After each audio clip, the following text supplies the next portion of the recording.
Hello दोस्तों, तो आज हम लोग मेडिवल हिस्ट्री का क्वेश्चन बनाने चल रहे हैं और इसमें देखते हैं कि कितना मार्क्स आता है। ये मैं प्रिपेयर किया हूँ टेक्स्ट बुक पर, और आप लोग से अगर टेक्स्ट बुक का सब्सक्रिप्शन लेना होगा तो या बताइएगा, मैं बता दूंगा कि कब फ्री बहुत कम आता है। इसके बारे में मैं डिटेल और जब आप मांगिएगा बता दूंगा। चलिए तो स्टार्ट करते हैं आज का एक क्वेश्चन। और ये मेडिवल हिस्ट्री का है, उसको ये मेडिवल हिस्ट्री जो भी बनाया जाएगा इसके बारे में डिटेल देते हुए बनाऊंगा। और जो मुझे नहीं आएगा उसके बारे में मैं थोड़ी सी क्या करूँगा, बाद में उसको देखूंगा। लेकिन मैं पूरी कोशिश किया हूँ कि मेडिवल हिस्ट्री को क्वेश्चन ना छूटे। ये 50 को क्वेश्चन है, ठीक है। और ये 50 नंबर का ही है, निगेटिव मार्किंग भी है इसमें। तो चलिए मैं क्लिक करता हूँ और ये हिंदी में देने की कोशिश कर रहा हूँ, क्योंकि मुझे थोड़ी इंग्लिश में है, मैं इंग्लिश में प्रेफर करता हूँ, लेकिन मुझे ये हिंदी में देना है, ठीक है। तो चलिए स्टार्ट करते हैं। तो क्वेश्चन आने वाला है आपके सामने, लिखा हुआ है कि मुगल काल के मुगल काल के दौरान भारत महाभारत का रजम नामक फारसी में किसने अनुवाद किया था? तो अबू फजल ने, याद होगा कि अबू फजल बहुत बड़े वैज्ञानिक थे जो संस्कृति भाषा को जानते थे। तो अबू फजल ने किए थे, ठीक है। अबू फजल ने किए थे। और उसके बाद से जयदेव द्वारा लिखी गई पुस्तकें के नाम बताइए। जयदेव द्वारा लिखी गई पुस्तकें के नाम गीता गोविंद था। ये उतनी फेमस नहीं है, बट गीता इनका नाम था गीता गोविंद। अब पता नहीं ये क्या हो रहा है, मैंने जहाँ तक जानता हूँ गीता गोविंद ही है। दूसरा क्वेश्चन ये है कि 1414 ईस्वी में दिल्ली के बादशाह पे कौन थे? तो अलाउद्दीन खिलजी सबसे पहले। दिल्ली सल्तनत 1206 से 1526 तक काम किया है। तो ये क्या कह रहा है? 1400 मतलब पहले तो इल्तुतमिश, रजिया सुल्तान तो नहीं होंगी। बहलोल खान, इब्राहिम लोदी, ये हो सकता है। अलाउद्दीन खिलजी नहीं होगा। खिज्र खान सैयद वंश का संस्थापक थे, तो इसीलिए ये हमको ट्रिक है कि, ठीक है। और मुगल, और उसके बाद से दिल्ली सल्तनत को भी याद करने के लिए भी ट्रिक होता है। मैंने ट्रिक अपना यूट्यूब चैनल पर बताया हूँ। क्या ठीक है। एस के टी एस एल होता है, उसको अच्छे से पढ़ लीजिए। Smart king takes sweet laddu. तो इसमें क्या होता है कि smart king takes sweet laddu. तो एस से हो जाएगा स्लेब डेंसिटी, और के से हो जाएगा खिजली, और टी से हो जाएगा तुगलक, और एस से हो जाएगा सैयद, एल से हो जाएगा लोधी, ठीक है। इसी तरह ये लोधी और खिज्र खान ने सैयद डेंसिटी को डायनेसिटी जो दिल्ली का है बादशाह। तो दक्षिण भारत में चोल वंश की शासन काल क्या था? 4 से 5 ईस्वी नहीं, 9 से 13 ईस्वी। हाँ, 9 से 13 ईस्वी में चोल संपा, जो उसमें चोल वंशज, और उसके बाद से चार जो जो संगम थे, तीन जो संगम थे, उसमें बहुत ज़बरदस्त हैं ये चोल चोल और उसके बाद से चेरा, उसके बाद से एक और हैं जो मदुराई के थे, तमिलनाडु और मदुराई में थे। तो उनका थोड़ा ध्यान नहीं आ रहा, बट 9वीं सदी और 13वीं सदी के बीच में ही था। दक्षिण में चोल वंश का संस्थापक ज़्यादा था। देवी निशंभु संधि का मंदिर कहाँ पे है? इसको तो मैं जानता हूँ तमिलनाडु में है, बट इसको बनाया किसके परंपरा में बनाया गया था? ये मंदिर के बारे में मैंने पहले पढ़ा हूँ, जहाँ मंदिर आर्ट एंड कल्चर के बारे में पढ़ा था। तो ये जानता हूँ कि नीर नी सिंधु नी नी सिम्भू सिदनी सिदनी की मंदिर कहाँ पे स्थित है? ये तमिलनाडु में है, लेकिन अभी मुझे ध्यान नहीं है कि इसका नाम क्या है। बट मुझे ऐसा लगता है कि विजयालय विजयालय पे मारते हैं, क्योंकि थोड़ी सी हो सकता है कि सही हूँ। तो नाना साहब के सेनापति कौन थे? तात्या टोपे थे, याद होना चाहिए, हमेशा याद रखिएगा। नाना साहब के सेनापति कौन थे? अकबर। हाँ, ये बड़ा बहुत ज़बरदस्त क्वेश्चन है। अकबर के पहले खंड में डैश डैश इतिहास को बताया गया है। अकबर के पूर्वजों को, अकबर के सेना और राजवंश को, अकबर से शासन काल का, अकबर का शासन काल की घटनाओं का, ठीक है। तो मैंने एक चीज़ बताना चाहता हूँ। अकबर की 3 बुक है, अकबर आईने अकबरी। आईने अकबरी में 3 खंड में बांटा गया। पहले खंड में अकबर के पूर्वजों को बताया गया है। दूसरे खंड में बताया गया है अकबर के शासनकाल और शासनकाल की घटनाओं को बताया गया, ठीक है। दूसरा में अकबर के शासनकाल की घटनाओं को बताया गया। तीसरा में अकबर के प्रशंसा और समाज का बारे में बताया गया, ठीक है। तो इसका अकबरी पहला खंड के बारे में पूछ रहा था, पूर्वजों के बारे में। और ये पूर्वज मंगोल से मिलते हैं, ठीक है। उसके बाद निम्नलिखित में किस भारतीय उपमहाद्वीपों का पहला बगीचा मकबरा बनाया गया था? हुमायूं का मकबरा बनाया गया था। हुमायूं का मकबरा दिल्ली में है। हुमायूं का मकबरा बनाया गया था। ठीक है, आप सबको अगर नहीं मालूम होगा तो इसको हम अच्छे से नोट्स भी बना के डाल दूंगा, आपको देख लीजिएगा। ठीक है, चलिए। और मैं इसी तरह मैं चाहता हूँ कि हम सब मिलके एक नई कहानी बनाएंगे। ये मेरी पहली ये वीडियो है और इसको मैं चाहता हूँ आप लोग थोड़ी सपोर्ट करें, और इसके साथ साथ हम लोग डेली कुछ ना कुछ कंटिन्यूटी बनाए रखने के लिए कुछ ना कुछ करेंगे। और एक और बात बता दूं कि डेली हम लोग रात में 10 बजे रात में मीटिंग करते हैं, जिस मीटिंग के दरमियान ये बातें करते हैं कि आपने कल रात 10 बजे से आज रात 10 बजे तक कितना देर स्टडी किया, और नेक्स्ट 24 घंटा आप कितना कितना स्टडी करने वाले हैं। मेरा मानना है कि अगर आपने टारगेट अच्छा रहा तो आपने स्टडी कर लीजिएगा। तो इसीलिए हमने इस सिलसिला को बरकरार रखने के लिए और कितना क्वेश्चन बनाया, फिर चैलेंज देते हैं एक दूसरे को दोस्त।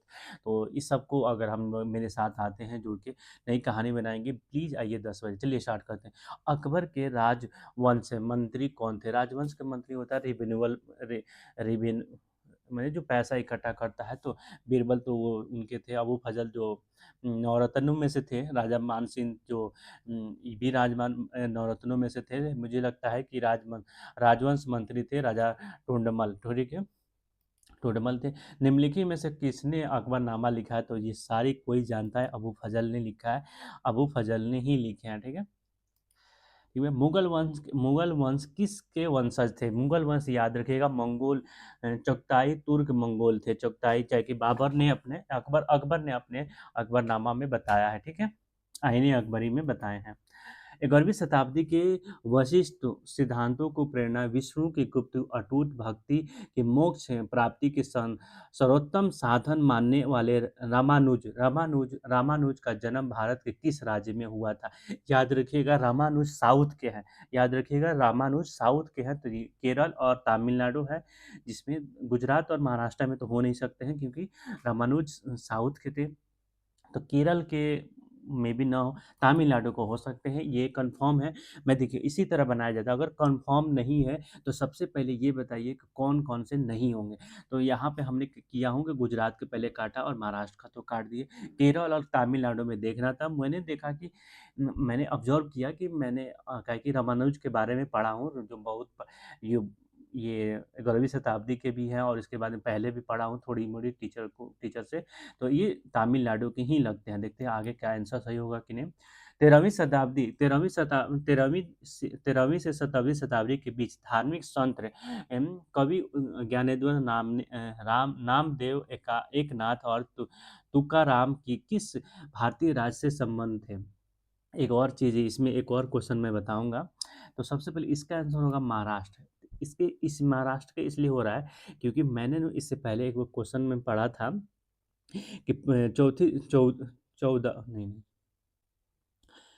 चरवी चार 4वीं से 8वीं शताब्दी तक मैंने धर्म संत कबीर ज्ञानदेव रामदेव माने ज़्यादा वहाँ पे धार्मिक की बातें होती थी साउथ में। ठीक है, और उसके बाद 13वीं से 17वीं शताब्दी में महाराष्ट्र में शिफ्ट हो गई थी।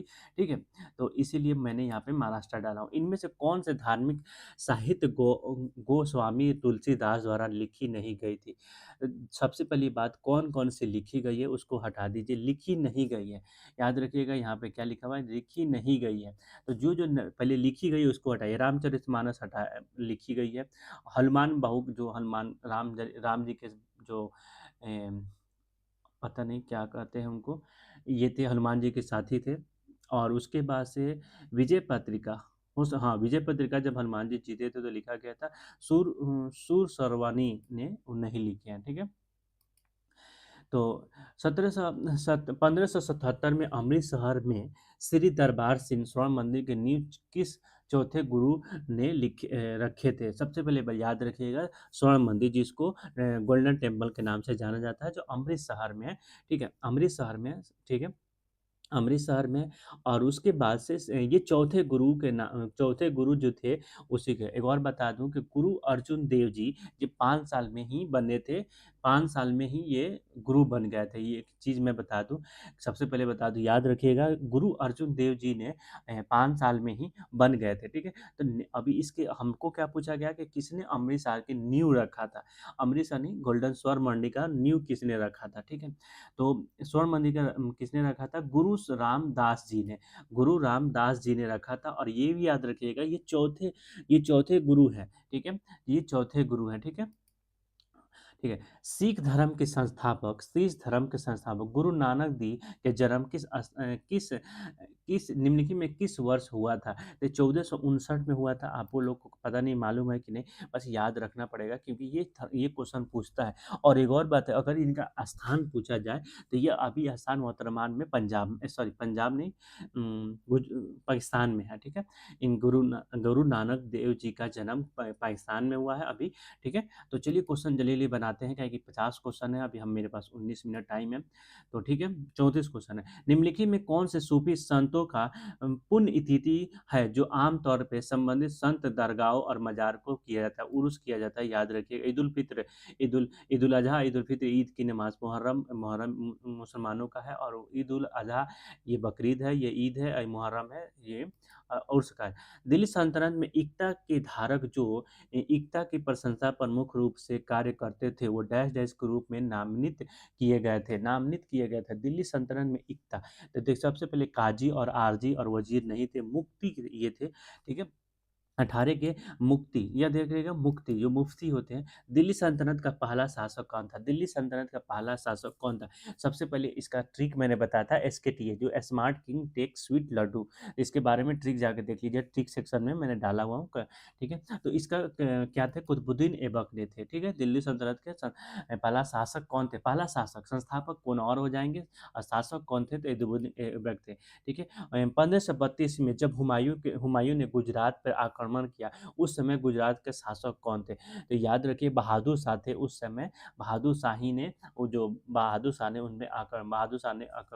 हुमायूं के टाइम में आक्रमण किए थे, ठीक है। तो इसमें बहादुर शाह हो गए, ठीक है। अम, चैतन्य महाप्रभु किस धर्म के संप्रदाय की संबंधित थे? वैष्णव। इसका थोड़ा-सा प्रोनाउंसिएशन मैं गलत कर रहा हूँ, आई एम सॉरी, ठीक है। शेरशाह सूरी के मकबरा सासाराम में है। विदाउट सोचे-समझे आंसर मारना है, क्योंकि कन्नौज के त्रिपक्षीय संघर्ष में निम्नलिखित में राजवंश के भाग नहीं थे। सबसे पहले याद कीजिए कि इसमें राजवंश में त्रिपक्षीय संघर्ष कन्नौज में हुआ था। कन्नौज में हुआ था। ये त्रिपक्षीय संघर्ष में किसने-किसने भाग लिया था? तो सबसे पहले बता दूँ कि इसमें कौन-कौन, राजपूत ने भाग लिया था, ठीक है। राजपूत ने भाग लिया था। गुर्जर परिवार ने भी भाग लिया था। पाल जो बंगाल और यूपी में है, बंगाल और बिहार में ये भी भाग लिए थे। लेकिन चोल साउथ के रीजन के थे, इसीलिए इसमें भाग नहीं लिए थे, ठीक है। याद रखिएगा। 8वीं शताब्दी ईस्वी में निम्नलिखित में किस राजवंश की राजधानी मन्यखेड़ थी? मंतखेत थी, यही राष्ट्रकूट का था, ठीक है। मान्य खेत थी, मानिए कि याद समझ लीजिएगा आप लोग। किस मास्टरपीस ऑफ विजयनगर आर्ट लिखा था? किसने master of peace of art ने राजशेखर जी ने लिखे थे, डॉक्टर सिगड़ी राजशेखर जी ने लिखे थे। उसके बाद से कलतुयुग वन किस राजवंश के राजक थे? यह आपको हमेशा याद रखना पड़ेगा, किस वंश के राजक थे। तो ये हमेशा याद रखिएगा, चोल के थे। ये कलतुगुल या एक और आता है हिंदी में, थोड़ी सी इन लोगों को नाम में भी प्रोनाउंसिएशन थोड़ा सा हार्ड होती है, तो याद रखिएगा, ये चोल साउथ के ही आएंगे ज़्यादातर। एक मेरा ट्रिक है ये। निम्नलिखित में किस राजवंश के राजाओं ने मालवे, जावा और सुमात्रा की राजाओं को पराजित किया था? देखिए, किस माने कौन से राजाओं के वंशज ने मालवा, जलवा और सुमात्र की राजाओं को पराजित किया था? तब मुझे ऐसा लगता है पराजित किया था चोल ने, कि ये सारी चीजें साउथ में है, तो चोल ने किया था। मुगल वंश के संस्थापनों को कार्यान्वयन कीजिए। तो रजिया सुल्तान के बाद नकरुद्दीन फिरोज शाह ने बना थे, और नकरुद्दीन और कोई नहीं है, तो ये पहले आंसर हो जाएगा, ठीक है।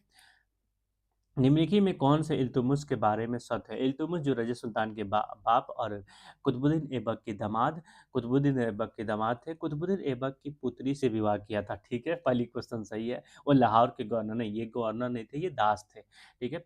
अपनी पुत्री की उत्तरदायी नियुक्त कीजिए। ऑफकोर्स पुत्री मतलब बेटी, रजिया सुल्तान की बेटी को नियुक्त किए थे। तो 1 और 3 सही है, केवल सही है, राइट?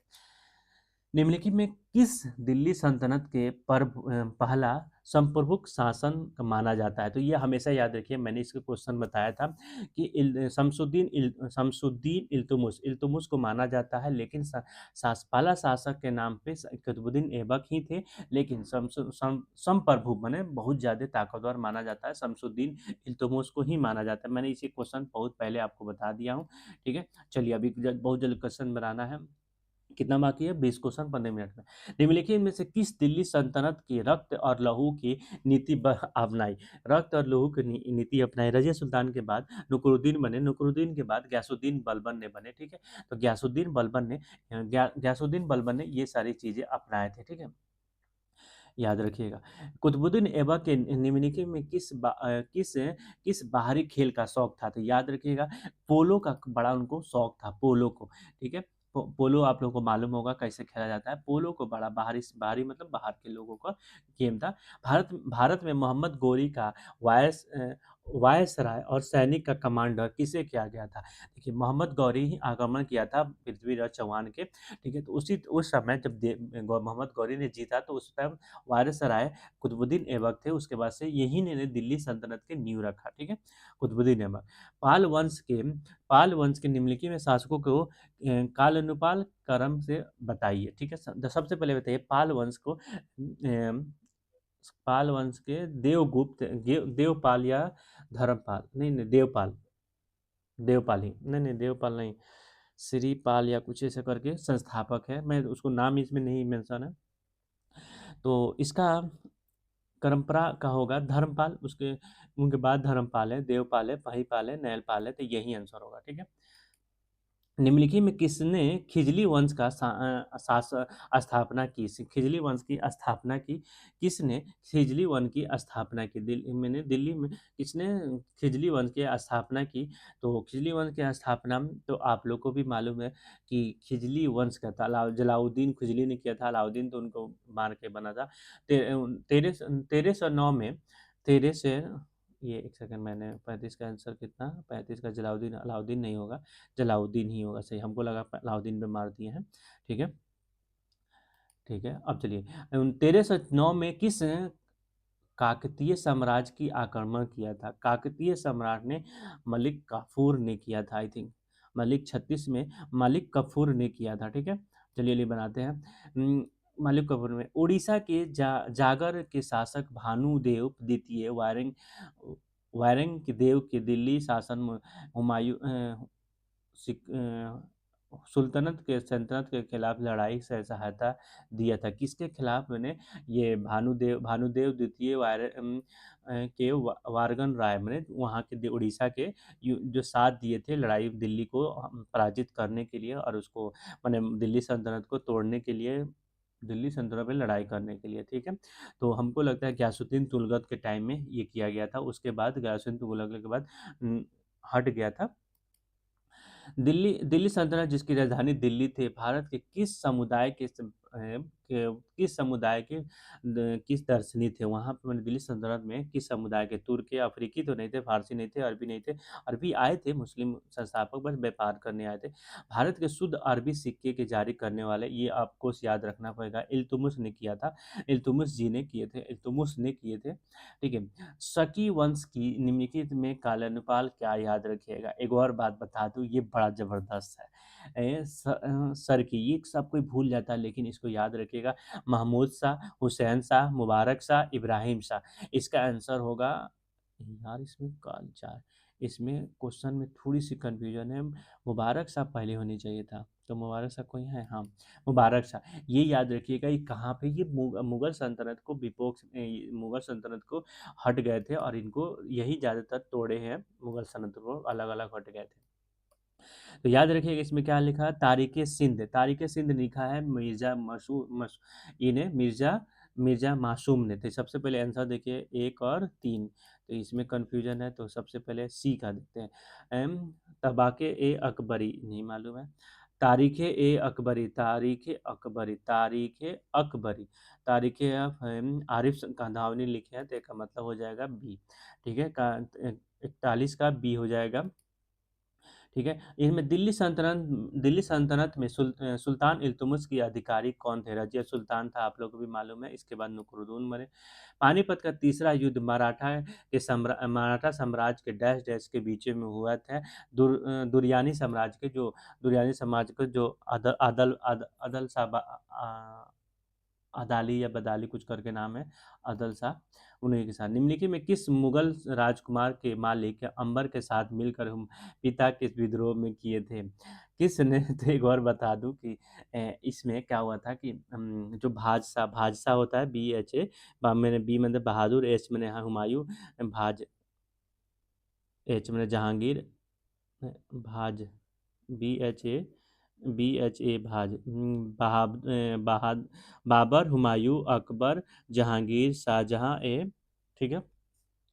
तो क्या नाम है इसके 44 में इसके बादशाह मतलब ये मुगल सल्तनत के जो महत्वपूर्ण ये थे, उनके बारे में ये है। तो सबसे पहले शाहजहां ने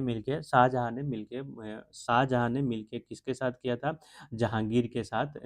जहांगीर के क्या कि जहांगीर जो उनकी बीबी थी, उनकी वजह से जो शाहजहां को नहीं बनने देती, वो अपना दामाद को बनाना चाहती थी, इसीलिए ये लड़ाई लड़े थे दूसरा जगह। फिर बाद में उनको बाद संधि हो गया।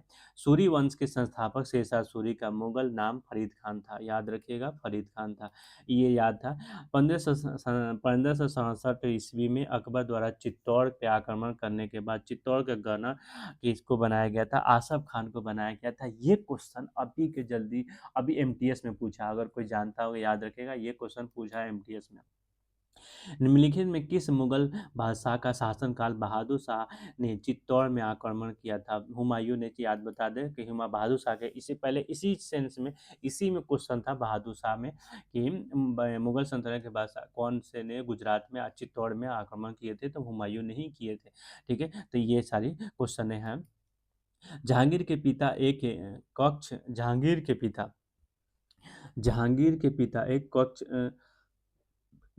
के पिता कौन? अकबर। कवच है राजकुमारी, जो क्या नाम है, राधा राधा नहीं नहीं, जोधा, जो डैश डैश की में तो बरार तो बड़ा बाबर का था, ये अजमेर की थी। ठीक है, अजमेर की थी। ठीक है, तो निम्नलिखित में किस राज्यों में एक बनारस में स्थिति था? पाल, गढ़वाल, परमार, चाहमार। तो पाल तो हमारे बंगाल और बिहार में था, तो गढ़वाल हो सकता है, गढ़वाल। ठीक है, गढ़वाल है वहाँ पे। निम्नलिखित में कौन सी लड़ाई 1491 में हुई थी? तो मुझे इसे याद है, 1192 में सेकंड तराई युद्ध हुआ था। तो तराई युद्ध का दूसरा युद्ध हुआ था, प्रथम युद्ध इसमें हुआ था 91 में। 91 में प्रथम युद्ध हुआ था। आंसर सारी की सारी सही है हम लोग का, और ये हम लोग अच्छे से रिसर्च भी कर दिए हैं। ठीक है, तो ये सारी चीज़ें हम लोग को सही है। ठीक, सही है, सब सही है, सब सही है। Good good good good good, very good. मैंने रिसर्च कर रहा हूँ, अच्छा से पढ़ा पढ़ा तभी जाके हुआ। ये नहीं कि मैं अच्छे हूँ, तेज़ हूँ पढ़ने में, नहीं, मैं ऐसा नहीं हूँ। लेकिन मैंने इसको अच्छे से कहा हूँ, तो थैंक यू सो मच आने के लिए हमारे यूट्यूब सेशन में। और आपसे यही रिक्वेस्ट है, डेली हमारे साथ जुड़े रहिए। हम लोग एक नई कहानी बनाने वाले हैं, जिस कहानी के नाम होगी सक्सेस। तो प्लीज़ आप सबसे रिक्वेस्ट है कि डेली 10 बजे रात में आइए, हम लोग वहाँ पे बातें करते हैं कि आपने 24 घंटे में क्या पढ़े, क्या नहीं पढ़े, नेक्स्ट 24 घंटे में क्या पढ़ने वाले, इस सिलसिले में बातें होती होती है। तो प्लीज़ प्लीज़ प्लीज़ प्लीज़ आइए, एक कहानी बनाना है, जिस कहानी के नाम होगी अपनी कहानी, उस कहानी का हीरो खुद होंगे लोग। तो चलिए, I am thank you so much, और बहुत बहुत शुक्रिया आपको।